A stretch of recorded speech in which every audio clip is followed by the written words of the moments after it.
Third-degree Freemasons are taught the legend of their god, Hiram Abiff, the master stone builder who built Solomon's temple. Stone is a metaphor for mineral. According to Freemasonry, Abiff is simply a Hebrew expression for father, a term of respect. So what is Hiram Abiff? It's an allegory for Aries, Hiram, the high ram, or Lamb of Gad, or Lamb of God in your head, who takes away your sins, symbolizing your cerebrum, your spinal cord and sensory nerves. The Abiff, or respected Father who art in heaven, who sits right there between your two temples, the master mineral builder who built your body, the Temple of Solomon, or the soul of man. Hate, envy, criticism, jealousy, competition, selfishness, war, suicide, and murder are largely caused by acid conditions of the blood. Acid, or Satan's alchemical transformation of man, symbolized by the black cube, or Saturn, Saturnism, Satanism, acidity in the blood, producing changes by chemical poisons and irritation of the brain cells, the keys upon which the soul plays divine harmonies or plays fantastic tricks before high heaven, according to the arrangement of the chemical molecules in the wondrous laboratory of the soul. Without a proper balance of the Venus salt, natrium phosphate, the agent of peace and love, man is only fit for treason, stratagems, and spoils.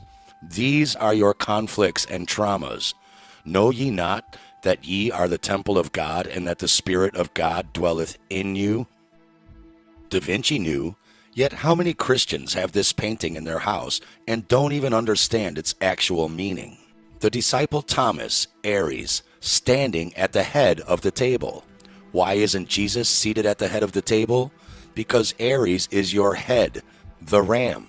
Brahma, or Brahma, the creator god of the Hindus. Abraham, or Abraham of the Bible. Abracadabra, open sesame. Aries is ruled by Mars, the god the Romans called Mars, and by no coincidence the Greeks called Ares, Aries. These are not mythologies or superstitions. These are very ancient scientific allegories for your body's biochemistry. Going in order around the zodiac and down the body from the head, next we have Taurus, or the disciple Thaddeus, your cerebellum and lower brain. And third in order, Judas, Gemini, the twins, your two lungs, two shoulders, and two hands, who Da Vinci cleverly coded here with two hands up. Next in order, the disciple Matthew, Cancer, the crab, a symbol chosen because crabs only walk sideways, and the energy of Cancer actually overlaps with Gemini next to it, sideways over two signs, Cancer being the breast, stomach, spleen, and elastic tissues, while Gemini also being all fibers and tissues, elastic and connective. So Da Vinci cleverly codes him leaning sideways like a crab over the disciple Simon, or Leo, the heart and motor nerves in the body, to talk to the disciple Bartholomew, or Virgo, the bowels and solar plexus. But does that look like a bloke named Bartholomew to you?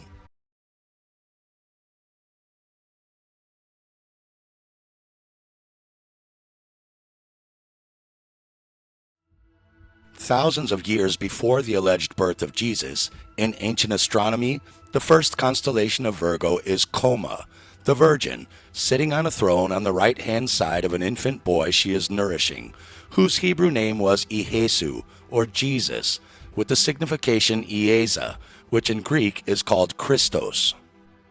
Yeah, that guy. And on around the zodiac it goes, and down the human body to the feet and toes. That is your real Da Vinci Code, not this BS. But what is really interesting is when we get to the seventh sign in disciple Peter, or Libra, the mineral stones our bodies are built on, which correspond with Reuben, the first son of Jacob and first tribe of Israel, which means vision of the sun. Da Vinci has drawn Peter, or Reuben, pointing a finger upwards toward the ceiling. But why? because on the ceiling he has purposely and cleverly encoded a 6x6 wide square pattern, known by the ancient adepts as the magic square of the sun. He is showing you that the story of Jesus is an allegory for the Son of God and the zodiacal stars in the sky, which are a celestial map of the Son of God in your body parts. Here is wisdom. Let him that hath understanding count the number of the beast, for it is the number of a man, and his number is 666. When you take a 6x6 magic square of the sun and randomly fill in the numbers 1 through 36 in any order, all rows will add up to 111, and all 6 rows will add up to 666. Likewise, when you put the numbers in order from 1 through 36 and add them all up, they also equal 666. The popular casino game of roulette is based on this esoteric knowledge. Of course, in the old days, if you got caught with one of these diagrams or pendants, the church would burn you at the stake. So they started telling people 666 is the devil, when really it is just the magic square of the circle sun, the beast of revelation that rises in the east every morning out of the constellations in the night sky that represent man's body parts drawn out in the heavens, as well as man's body itself, the word of spirit made flesh. For it is the number of man, not the devil. All Roman crucifixions were done on capital T-shaped crosses, so you had to hold your own head up until your neck collapsed and you choked yourself out. And the church doesn't want you to know that their cross is really a symbol for the sun's oblong analemma through the sky every year, where we get the infinity symbol, and why its literal glyph, the number 8, is the symbol of infinity. Because the sun does this forever and ever every year. There's nothing mystical about it. It's based on the sun's position at high noon each day throughout the year, divided by the 4 solstices and equinoxes that split the year in 4, each with the sun rising in 3 zodiac signs between them. The biblical Jacob had 12 sons by 4 different women. So much for the church preaching monogamy. Those women are metaphors for the 4 solstices and equinoxes that divide the year, with 3 suns or constellations in each of them, totaling 12 children or zodiac signs. The zodiac is a metaphor for the human body, so there are Jacob's 4 wives and 12 children in your body. Long before the alleged birth of Christ, the ancients held the belief that the claustrum in our brain secretes a sacred oil once a month in our bodies that travels down our cerebral spinal cord to our sacrum, that the ancients called the Christos oil or the Christ. Today, many still celebrate it as Santa Claus or claustrum, coming down the chimney with presents, but have no idea where that tradition really comes from. The sacrum at the bottom of our spinal cord is where we get our religious word sacred from, and the reason that we celebrate Christmas and Santa Claustrum on December 25th is because the sun rises in the constellation Capricorn 4 days earlier, on December 21st, the winter solstice, Jacob's 4th wife. And the constellation Capricorn is not only a metaphor for our digestion, bones, knees, and albumin, but the sacrum, Christmas, the Christos, or Christ oil, arriving down the spinal cord in our sacrum. That spinal cord has 33 vertebrae. Christ dies at age 33, an allegory. This Christos oil, or cerebrospinal fluid, allegedly sits down there in the tomb for 3 days and 3 nights while it is being purified, symbolized by Christ dying for 3 days and 3 nights in New Testament allegory, and also allegorically by the sun as it enters Capricorn December 21st and stops rising any lower under the ecliptic at noon or any further south in the sky for 3 days, and then is resurrected and starts to rise higher in the sky and head back north or up every day. Just as your oily cerebrospinal fluid, Christ or Christos oil, also known as mercury, quicksilver, the messenger of the gods with his caduceus, yes, that one, representing your head and nervous system, this oil climbs your 33 vertebrae, or Jacob's ladder, and meets your 12 cranial nerves, Jesus' 12 disciples in the New Testament allegory, or Jacob's 12 sons and tribes of Israel in Old Testament allegory, where it ignites the pineal gland, which is your resurrection. Don't you blaspheme in here. Don't you blaspheme in here. This is your biblical manna from heaven, which means man-making. The manna, or heavenly bread, forms man and also feeds him. The brain, or cerebrum, is the first and most important gland in the body. The essence it creates flows through all the other glands, but each gland consecutively differentiates its fluid. The allegorical Moses' people were not literally picking up some magical substance from the ground left by the morning dew and making actual magical bread out of it. That is an allegory. There is no morning dew in the hot, dry desert. Dew is an ancient term for brain substance. Cardinals are indigenous to the Americas, and these Italian Roman Catholic cardinals are not named after them. They are named after the cardinal points in the zodiac of the stars above, as well as the sun in the annual sky, which themselves are named after the cardinal points in the human body that square the circle, as well as the various sets of 4 mineral salts that biochemically and alchemically square themselves in the human body in this ancient science. Ironically, the Christian-hating free morons are just as equally in the dark about what squaring the circle actually means. They are told the square and the circle shapes are related to Euclid's 47th problem of squaring the circle, said to be the primary goal of free moronry. A worldwide secret society based on a 12th grade math equation? Give me a break. Squaring the circle does not in this case refer to a mathematical problem. It is a spiritual, metaphorical reference to man's instinctive quest to harmonize our physical and spiritual natures, which are one and the same. That's what they don't get. You can't forcibly harmonize 2 sides to the same coin. They are already in harmony by default. There it is, your body, the royal arch of Freemasonry. Aries, your brain down through Virgo, your bowels and solar plexus, a collection of 2 bundles of nerves that intertwine and pass each other at a central location in your abdomen. A metaphor for your head, spinal cord, and torso, the tree of life. Religion, mythology, and astrology are metaphors for biology. And if you don't know this, you can read the Astrophysiochemical Bible a million times until you are blue in the face, and you will never understand what it is really talking about. Which is why these guys don't want your mind to know about or think about any of this. It's bad business for when the money collection basket comes around every Sunday to save your soul, because God always seems to be short on cash. Oceans don't fill church cash coffers. Golf balls do.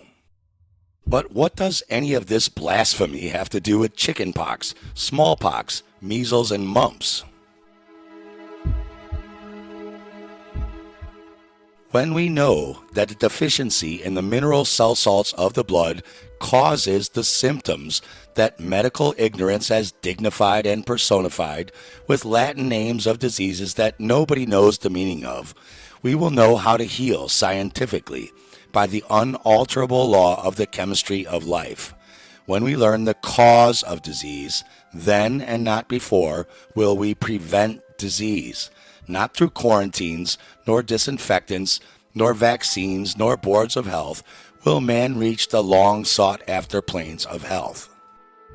You don't call eggs and milk an omelet, and you don't call the chef, the stove, and the pan cooking the eggs and milk an omelet. You call the physical after effects of egg, milk, stove, pan, and chef cooking them an omelet. And like eggs and milk are not an omelet, chickenpox is not a thing or a disease caused by a never isolated or proven to exist theoretical varicella zoster virus. Varicella is just a personified Latin name that nobody knows the meaning of, describing visible red bumps on the skin. That comes from the Latin word variola, meaning speckled or spotted. This stink bug also has variola. It's not a virus, it's an adjective. It's not a cause, it's a biochemical after effect, and this is not semantics. Why doesn't every single kid at the chickenpox party express chickenpox afterwards? Because chickenpox is not a contagious viral disease. It is simply a biochemically expressed physical after effect due solely to certain mineral tissue salt deficiencies in their bodies during their growth spurts and growth periods, when growing children need to eliminate old dead fibrin and tissue and make way for new, larger, stronger tissue. Some of them are late bloomers and aren't growing yet, so they don't need to eliminate dead fibrin tissue just yet. And some of them have mineral-efficient, healthy diets that can handle it normally if they do. But for those that do need to remove fibrin and are mineral deficient, do so through skin lesions we call chickenpox. And because modern doctors and the general public aren't given this knowledge, we keep running into this same ignorant dilemma. Doctors and scientists cannot transmit a person's measles or varicella chickenpox through contact, blood, or fluid to a person who doesn't have either. It's impossible. As Dr. Alfred F. Hess stated here regarding Dr. Sellard of Johns Hopkins' failed measles transmission experiments, it is remarkable that Dr. Sellards was unable to produce this highly infectious measles disease by means of the blood or the nasal secretion of infected individuals. Not long ago, however, I had a similar experience with varicella or chickenpox. Thus, we are confronted with two diseases, the two most alleged infectious diseases of the endemic diseases in this part of the world, which we are unable to transmit artificially from man to man.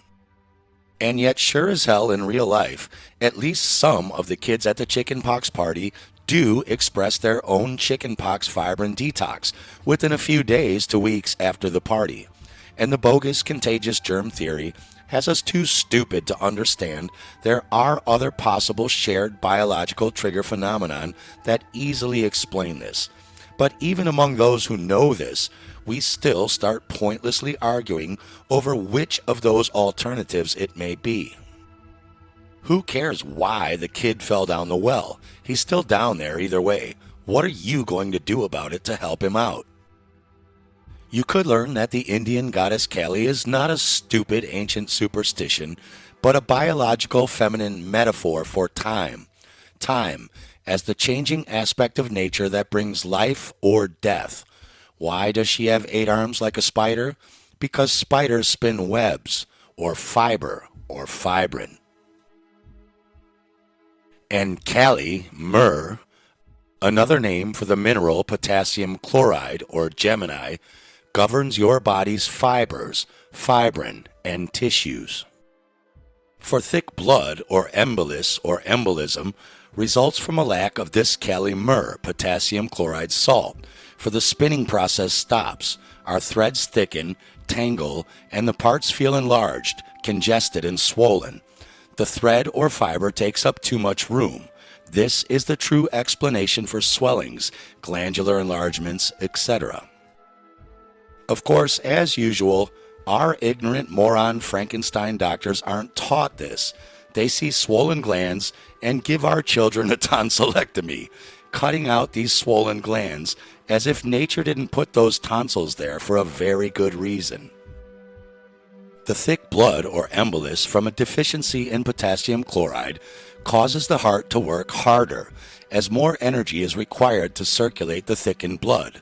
Biochemistry states that Kali myrrh or potassium chloride is specific for children's diseases, for it has to do with disturbances in the fibrin and is usually accompanied by exudations through the skin, as in scarlet fever, measles, chickenpox, swollen glands, throat irritation, diphtheria, tonsillitis, mumps, and to the degree in which iron, aka ferrum phosphate, the squaring of the Pisces salt, is deficient, fever will manifest.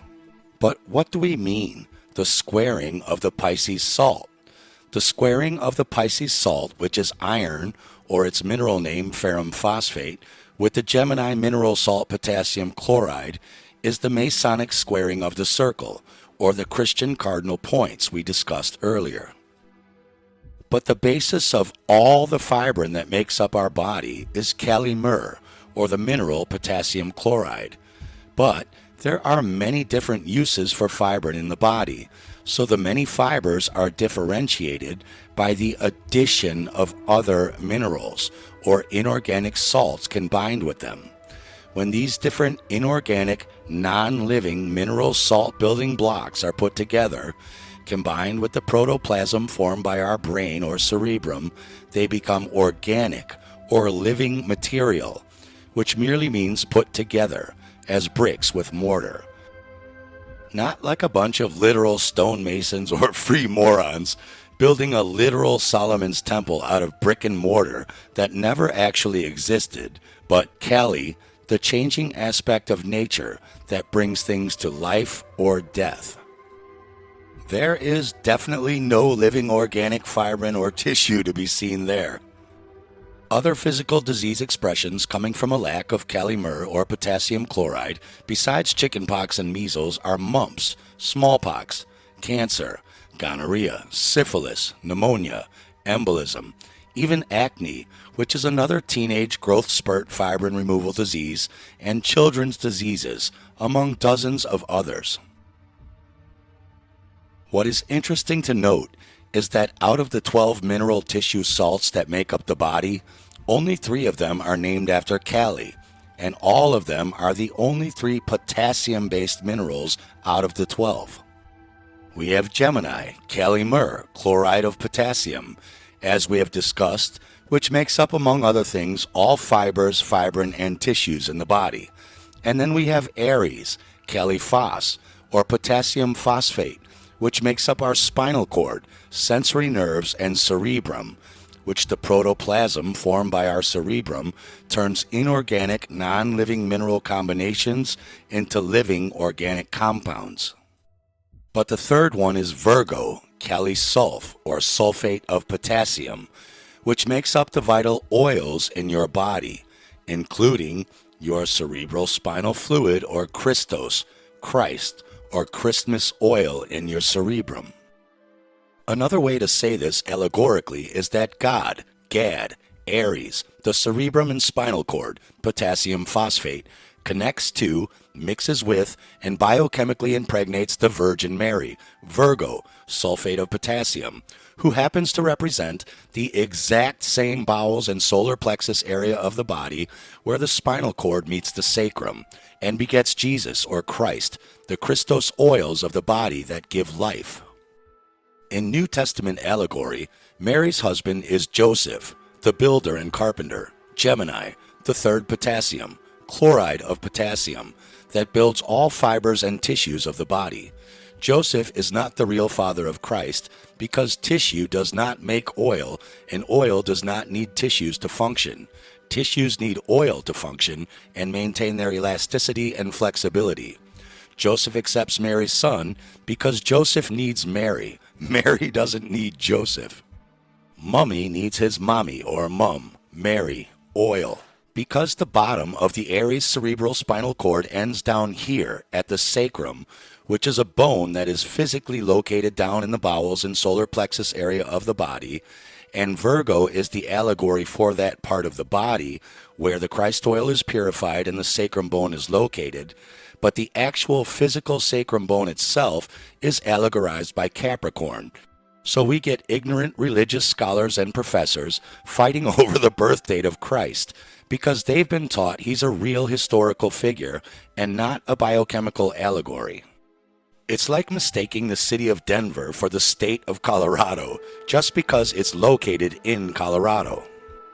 So yes, if you take the human body metaphor, the Christ oil is born in the sacrum or Capricorn, which starts December 21st. Capricorn means goat or goat fish, and its astrological symbol is the goat. Christ is born in a manger with the goats, Capricorn. And when you couple that with the human body drawn out as the sun rising in annual constellations, Christ is born there, December 25th, when the noon sun begins to rise again towards the north and ecliptic. Shown here at this red arrow, which is right below the kneecaps. By no coincidence, Capricorn also represents the knees in the human body. But then we have other Bible scholars and even occult literature like the Urantia book, who claim Jesus was actually born at noon on August 21st, or people like Dr. Mark Spitsbergen, who goes through ridiculous extensive Bible quotes and research to come up with the idea that Jesus must have been born sometime between July and August. That is also true. The spinal cord and cerebrospinal fluid meets the sacrum in the bowels and solar plexus, represented by Virgo, which starts right there on August 23rd. It is no coincidence that Virgo is ruled by Mercury. Metaphysically, Mercury is a metaphor for mind. Physiologically, a metaphor for the cerebrospinal system, the nerves. Chemically, it is quicksilver, an oily or fatty substance, the argentum vivum, or living philosophical silver, the brain and nerve esse or fluids.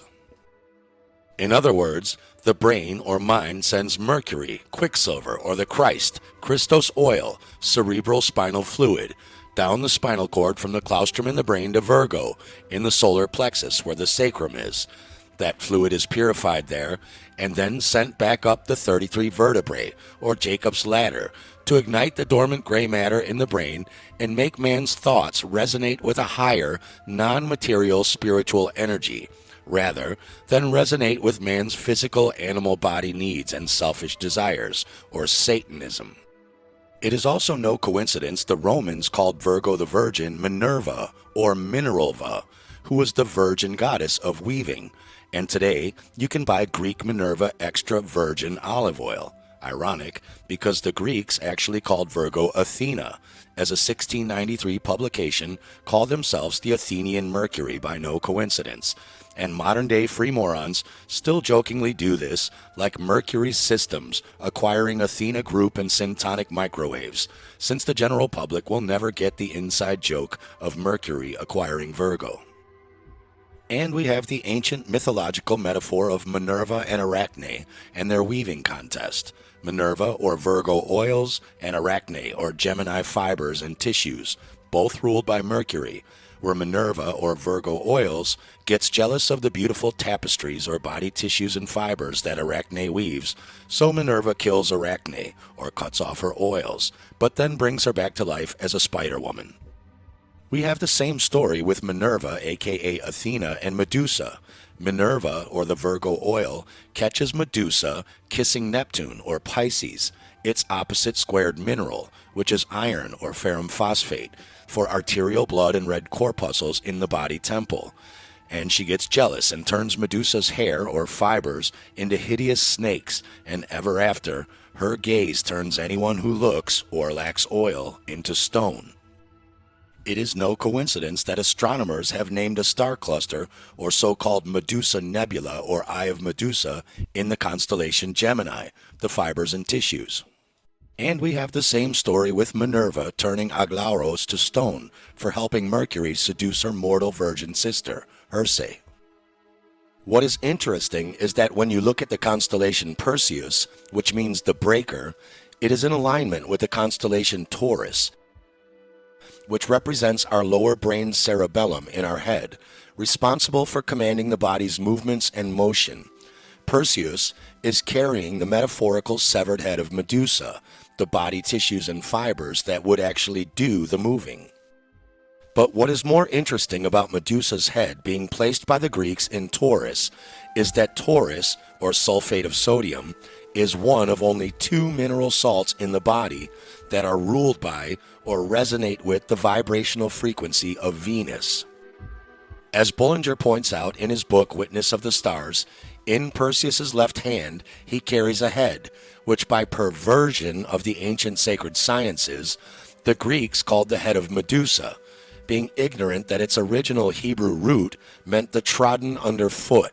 They called it Rosh Satan. Satan, a word, not an actual historical being, meaning the head of the adversary, the subdued, or El Ghul, where we get the demonic name Ghul from, the evil spirit. Ghul comes from El Gol, the name of the star in Satan's head. The only other Venus-resonating alkaline mineral salt in the human body, and the astrological sign ruled by Venus, is the Libra mineral salt, sodium phosphate, the acid neutralizer in the body. As we covered earlier, acid in alchemical lore is represented as Satan, which is why when you stress too much or run too much and get lactic buildups, your muscles or body tissues become stiff, cramped, They seize up and fail to move freely if your body is lacking in the venous acid neutralizing mineral salt, sodium phosphate, or Christ.